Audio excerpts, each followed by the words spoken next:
Dark web क्या है, कहाँ मिलता है? डार्क वेब पे वो हर इलीगल चीज होती है जो आप कल्पना हाँ। कॉन्ट्रैक्ट किलर हायर होते हैं, हैकर्स हायर होते हैं। उसमें एक औरत को वो लोग लेके आए थे जिंदा, और उसको फिर जिंदा कुक किया था। सबसे ज्यादा इस तरह का कंटेंट इंडिया से अपलोड होता है।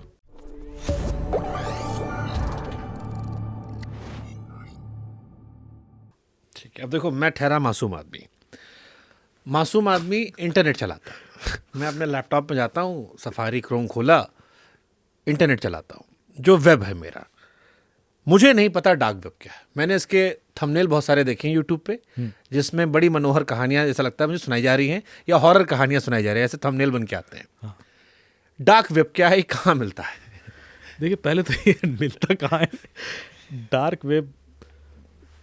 यदि आपको मनोहर कहानियां लगता है, मतलब मैंने केवल थंबनेल देखे, मेरे लैपटॉप में नहीं दिख रहा मुझे डार्क वेब। डार्क वेब कहाँ मिलता है, कौन लोग चलाते हैं, क्या होता है dark web? So dark web access करने के लिए आपको एक ब्राउजर की जरूरत होती है जिसका नाम है Tor browser, the onion router, TOR, जो आप गूगल पे ढूंढोगे तो मिल जाएगा। पहली लिंक मिल जाएगी, आप डाउनलोड कर लो। हाँ, ठीक है। उस ब्राउजर से आप फिर वो वेबसाइट एक्सेस कर सकते हो जो डार्क वेब की वेबसाइट है, जिसको .onion वेबसाइट होती है, वो ONION, जिसके कि डोमेन नेम जो होते हैं वो 16 कैरेक्टर के या 56 कैरेक्टर के रैंडम नंबर होते हैं। वो www.yahoo.com नहीं होगा डोमेन नेम, वो 1 2 3 अल्फा थीटा बीटा गामा करके, मतलब कुछ भी रैंडम नंबर होंगे, 16 कैरेक्टर .onion या 56 कैरेक्टर .onion ऐसे होता है। वो जानबूझ के ऐसे बनाए जाते हैं ताकि लोग याद ना रख पाएं, डायनेमिक है। जितना इंटरनेट आपने एक्सेस किया आज तक वो 3% है इंटरनेट का, टोटल इंटरनेट का। उससे ज़्यादा आप एक्सेस कर नहीं सकते गूगल के थ्रू, क्योंकि गूगल ने उसको इंडेक्स ही नहीं कर रखा। आप गूगल के थ्रू वही तो देखोगे जो गूगल इंडेक्स करके बैठा है। उसमें 90% डीप वेब है और 7% डार्क वेब है। डीप वेब क्या है? जितना क्लासिफाइड सर्वर्स हैं, आधार का सर्वर, पासपोर्ट का सर्वर, यूनिवर्सिटीज़ के सर्वर, हॉस्पिटल के सर्वर, जो लॉगिन पासवर्ड के थ्रू एक्सेस होते हैं, बट वो है तो इंटरनेट पे, उसको डीप वेब बोलते हैं। डार्क वेब 7% है, जो सारी .onion website, Tor protocol based design है। डार्क वेब पे वो हर इलीगल चीज होती है जो आप कल्पना कर हाँ, जैसे मैंने ये हिंदी फिल्मों में, वेब सीरीज से बहुत देखा है कि डार्क वेब चल रहा है। एक असुर आई थी, उसमें भी दिखाया उन्होंने कि वो तो एक चैट बॉक्स की तरह दिखा देते हैं, ऐसा नहीं होता है। हाँ। अभी एक और फिल्म आई, मैंने कोई मलयालम फिल्म थी, उसमें भी डार्क वेब दिखा रहे थे वो, और मैं हंसी आ रही थी। डार्क वेब ऐसा नहीं होता कि वो चैट कर रहा है किसी से। मतलब डार्क वेब पे मैंने सुना कि लड़कियां बिक जाती हैं, सारे क्राइम होते हैं, बंदूक मिल होता जाती सब कुछ है। डार्क वेब पे 60-70% तो चाइल्ड पोर्नोग्राफी है। डार्क वेब पर ड्रग्स मिल रही है, गन्स अम्युनिशन इंडिया में भी। हाँ, कहीं पे भी डिलीवर करा लो आप। डार्क वेब पर कॉन्ट्रैक्ट किलर हायर होते हैं, डार्क वेब पर हैकर्स हायर होते हैं, डार्क वेब पर डेटा चोरी का बिकता है, डार्क वेब पर आप अटैक के लिए लोग इंगेज कर सकते हो। डार्क वेब पे आप चोरी के पासपोर्ट ले सकते हो, अपना पासपोर्ट बनवा लो किसी भी कंट्री का, करेंसीज ले सकते हो। सो कोई भी इलीगल चीज जो आप सोच सकते हो, that is happening over there. तो ये तो साइबर एक्सपर्ट्स को पता है, सबको पता है। पुलिस- साइबर एक्सपर्ट क्या, तो पुलिस फिर- को ही पता है। पकड़े साइबर, फिर डार्क वेब चल क्यों रहा है अगर इतना खराब है डार्क वेब? दुनिया में जितनी खराब चीजें आपने बंद कर दी, नहीं, क्यों चल रही है? करो बंद। बट ये तो एक्सट्रीम खराब वाली चीज है ना, कि पोर्नोग्राफी है, लड़कियां बेचे जा रहे हो, ड्रग्स बेच। आप रशियन यूक्रेन युद्ध बंद कर सकते हैं? नहीं। एक्सट्रीम खराब है। हाँ, मतलब वही कारण डार्क वेब का है। उसमें तो चलो एक जमीन की लड़ाई है कि दोनों की अलग अलग पॉलिसी। उन्हें लग रहा था कि भाई जमीन से नेटो आ जाएगा, हमको पावर दिखानी, उसकी थ्योरी अलग है। जमीन से ज़्यादा इकोनॉमी की लड़ाई है। मैं आपको बताता हूँ, 2008 जो था वो थोड़ा सा इंटरेस्टिंग ईयर था।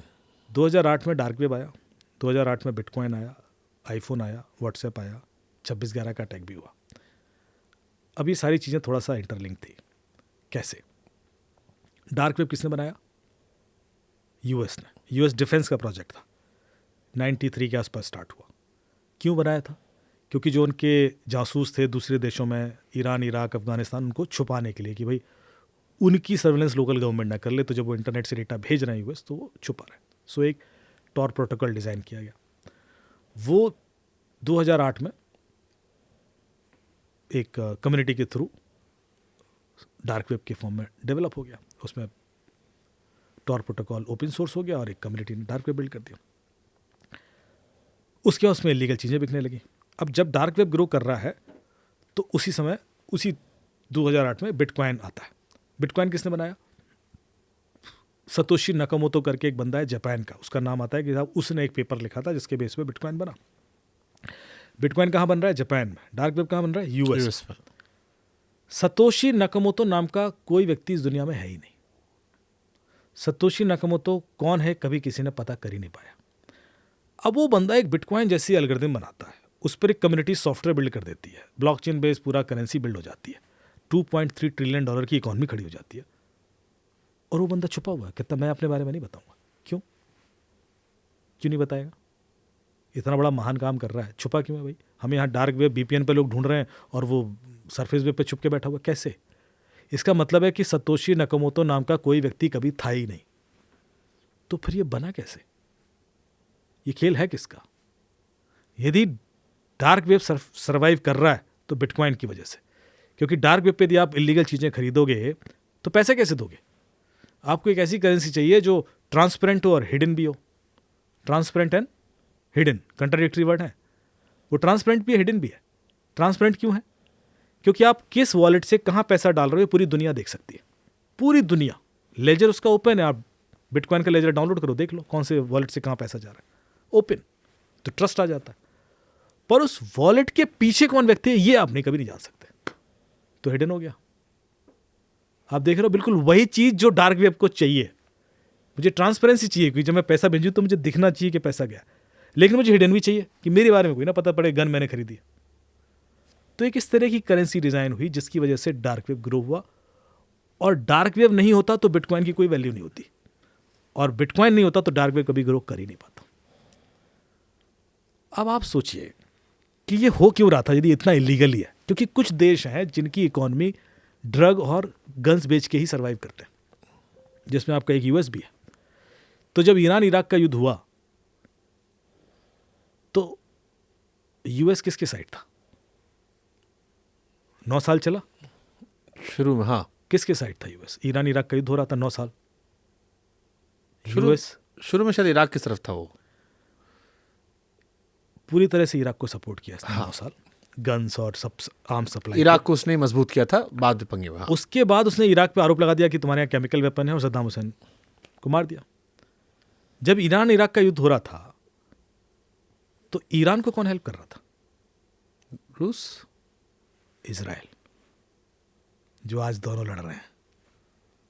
इजराइल ने सारे आर्म्स दिए ईरान को, और इजराइल आर्म्स दे कैसे रहा था? अमेरिका से लेके। अमेरिका से लेके। और ये ओपन है, अब आप गूगल करना आपको पूरा मिल जाएगा कि वो ओपन हो गई है कॉन्ट्रैक्ट उनका। तो अमेरिका 70s, हाँ, अमेरिका आर्म बेच रहा था। ईरान ने सारे इजराइल से ही हथियार खरीदे थे। अमेरिका सारे इधर भी बेच रहा है, इधर भी से लड़ा रहा है। 9 साल उसने इकॉनमी उसकी ग्रो की है, मजे लिया उसने।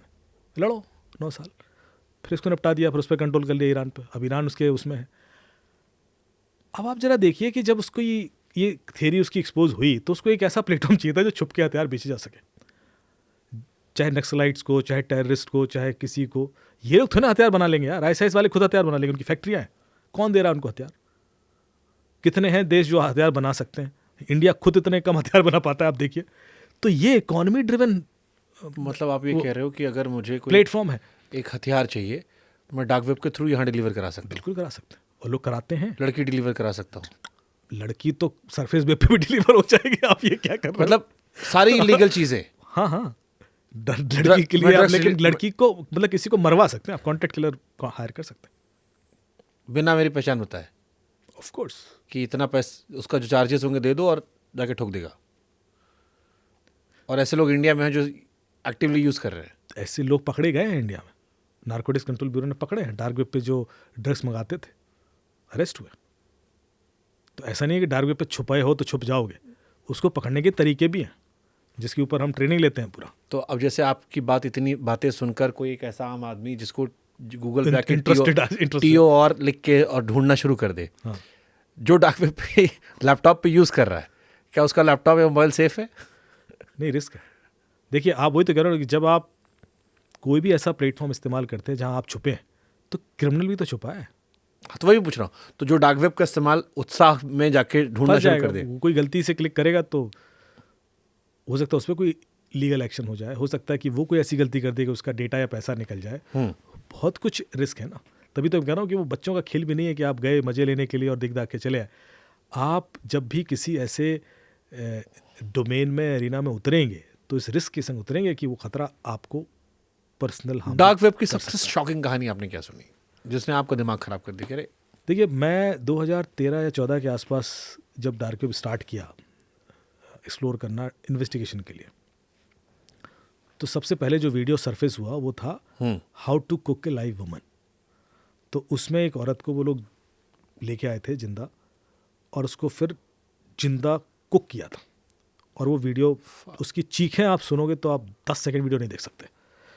मैं आपको बता रहा हूँ कि जब हम लोग फिल्मों में मर्डर या क्राइम देखते हैं ना, वो कभी उतना रियलिस्टिक होता ही नहीं है। जब आप डार्क पे देखोगे तो आप पत्थर हो जाओगे। मतलब उसकी जो आंखें दिख रही होंगी आपको, या जिस तरह से वो चीखें दिख रही होंगी, आप पत्थर हो जाओगे। मैं कई रातों नहीं सो पाया, मैं उस वक्त घुस ही नहीं पाया। मैंने कहा यार ये तो संभव ही नहीं मेरे लिए। और ये चीज़ मेरे दिमाग में आज तक बैठी हुई है। आज भी जब मैं किसी को बता रहा होता हूँ तो 60 से मैं वहाँ पहुँच जाता हूँ। ये मैंने कोई वेब सीरीज देखी इतना थी, horrific उसमें ये ऐसा कुछ था कि डार्क वेब पे लड़कियों को मारने के लिए एक तरीके से कत्ल किया जा रहा था। वो रेड रूम होते हैं, वो भी होते हैं। एक लेवल पे आप चले जाओ तो डार्क वेब पे लोग किडनैप करके लाते हैं, उसको एक टॉर्चर चेयर पे बिठाते हैं, फिर बोली लगती है और कि इसके संग ऐसा कर दिया जाए, वैसा कर दिया, चॉप किया जाए, आंखें निकाल ली जाए, उनकी चीखें लाइव सुनाई जाएंगी। वो अलग लेवल का थ्रिल देता है लोगों कौन लोग ये हैं जो इसको एंजॉय कर रहे हैं?